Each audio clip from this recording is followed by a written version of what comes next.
Zach Rhoades joins us once again to take a look at Roto Grip's newest Clean Pearl ASIM, the Attention Star, which releases on February 16th.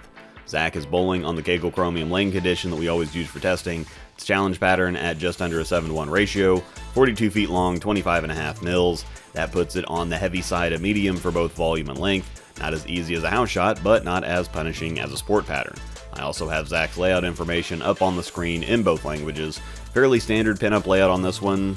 He also broke the surface shine lightly by hand with a 3000 pad just to help blend the reaction. I'm going to give you the details first while we watch to get your eyes warmed up, then we're going to go back and tackle it zone by zone to talk about the adjustments he made when moving around, where it felt the most comfortable, where he felt like he had to help it the most, so on and so forth, just to get deeper and give you a much better idea where it's going to fit both for him and for you. Now, I'm definitely doing a heckin' jealousy on this one. I've mentioned here and there that I'd begun collecting the overseas Attention line because I drilled a black pearl and loved it, so of course the first announcement after I leave the company naturally includes an Attention. We're all familiar with the cover. E-Trax Plus Pearl was on the RS-TX2, and E-Trax Plus Hybrid is currently on the TNT Infused.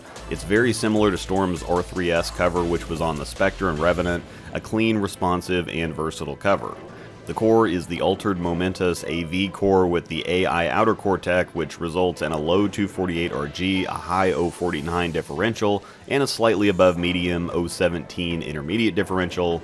This makes it a little bit weaker than the core from the Gem line, a little bit stronger than the core from the RST line, and ultimately very similar to the Rondur core from the Rubicons with a few more points of int diff or just a higher amount of asymmetry.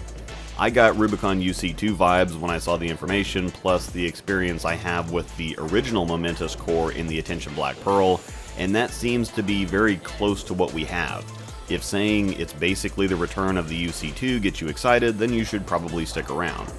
We're getting familiar with the AI core now as well, and it helps to create a heavier roll, just basically buffs the core strength, and that makes the ball want to slow down faster than it typically would. That's the one thing that caught my eye while watching. It does remind me of the strong and round reaction of the Attention line, but that wants to slow down more, and that creates more mid-lane stability and consistency. E-Trax Plus is a pretty clean cover, and while Zach noted that it wasn't strong enough for the fresh on this pattern, it was better than he expected and better than the RSTX2 was for him. As we've noted before, Zach has no trouble getting a ball to hook, so cleaner covers are typically a necessity for him, just as a ball or two down from something else on this pattern. As you can see on a few of these shots, if he gets it just a pinch right, it doesn't quite have the wheels to get back up through the pins the right way, so a few games of transition would be the appropriate window.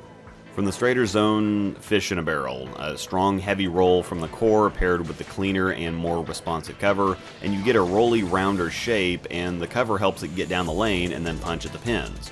Moving in a bit, this wasn't a great zone. The core rolls heavy enough and slows down enough that he needed to give it room to get it down the lane. The problem is that the cover is clean enough that, like I just mentioned, it didn't take much for it to go too far down the lane and either not make it back or not make it back with any authority. However, if he kept it in more, tried to fade it or throw it more up the lane or keep it closer to the pocket, it then wanted to start up a little too early. He couldn't get comfortable here because with any adjustment he made tipped the scale too far the opposite direction. The next zone was better. The ball still wanted to go back and forth a little. It seems like there's a little mismatch between how clean the cover wants to be and how strong and early the core wants to be. However, in this zone with the extra angle, he was actually able to increase his speed to help get the core down the lane, but keep the ball close enough to the pocket that the cover didn't have to try to wheel back from bigger angles.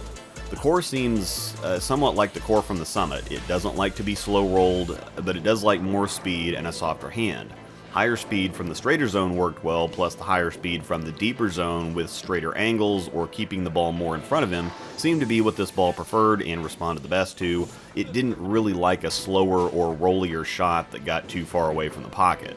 This is why it's important to move around and try several different things. When Zach figured out what the ball wanted to do, despite still thinking it'd be better on transition, the last several shots he threw fading the middle from deeper looked really good. I'm going to debut something in this video that will hopefully be a helpful visual aid. It's not gospel, and I purposely avoided numbers because that's not the point, and I'm not going to answer a bunch of requests to rank other balls on the chart because the chart is just a visual representation of what I'm saying about the ball. Aid, not crutch. As far as overall strength, while the core is quite strong, the cover is pretty clean and medium to low strength, so overall it'll be near the top of your bag, but definitely below one or two other balls as a cleaner, but still strong rolling option in transition. A good amount of length, but obviously the core gets revving and rolling pretty quickly, so not too long. And while it's firm on the back end, I wouldn't call it flippy, so it kind of lands in the same place on each line. Just medium-high on overall strength, length, and friction response, but by no means extreme in any case. Comparing it to the exotic gem, you can instantly see how much heavier rolling and how much earlier it is. And the interesting thing is that it's even pinned down. A little stronger core in the exotic, but the Microtrax cover is much stronger than E-Trax Plus. This is one of Zach's go-to balls on longer and heavier patterns at regionals after a couple games because it's a unique combination of a lot of dig and a super heavy chuggy roll, but with just enough shape to get through the pins right and let him move in a little. You can see that it hitting light is a little different from the Attention hitting light. The exotic rolls and hooks earlier, but is the smoother ball on the back end, and because it started hooking earlier, it's more forceful at the pins versus the Attention, which isn't quite starting up early enough, so this is a good illustration of smooth versus late. When they hit light, it's for different reasons, and that causes different results based on where the ball is at in its stages of ball motion. Zach had to throw the exotic a little harder from straight to get it down the lane, but a little slower when he got deeper to give it time to pick up and move. This is good eye training because they're both reacting fairly similarly across the lane, and if you're just looking at results, you might think that they're closer than they actually are. If you watch the ball reaction carefully from front to back, they're much different balls, and that's going to put their uses in different situations. The exotic is going to be a great look as an immediate ball down from something like a gem or a harsh reality, while the Attention Star will be a great ball down from the exotic for a still rolly but even cleaner look when the lanes get too dry for the exotic. Going back to the chart to see how the exotic compares, this is the strongest shiny ball you're going to throw. The gem would fully max out the overall strength, and the exotic is just a small half or quarter step down from that one. The extra strength and how heavy it also rolls gets it started up sooner too. This is about the earliest shiny ball that you're ever going to throw too. It just hits the lane chugging and slowing down very quickly. Now it's not too much slower than the Attention, but it is ultimately a bit smoother. The Attention Star releases with 9R Global's Harsh Reality and Exponent Pearl on February 16th. I also have an Exponent Pearl review up for Zach, and while he doesn't have the Harsh Reality yet, we will have that review coming soon. Down in the description is a link to Bowler's Mart that will get any of the balls featured in this video ordered for you. I do have to note, of course, that I receive a 5% commission on all sales through the links. And of course, don't forget my code ROSEDALL10 to get 10% off your order at checkout at CoolWick. Thanks for watching, and may the strikes be with you.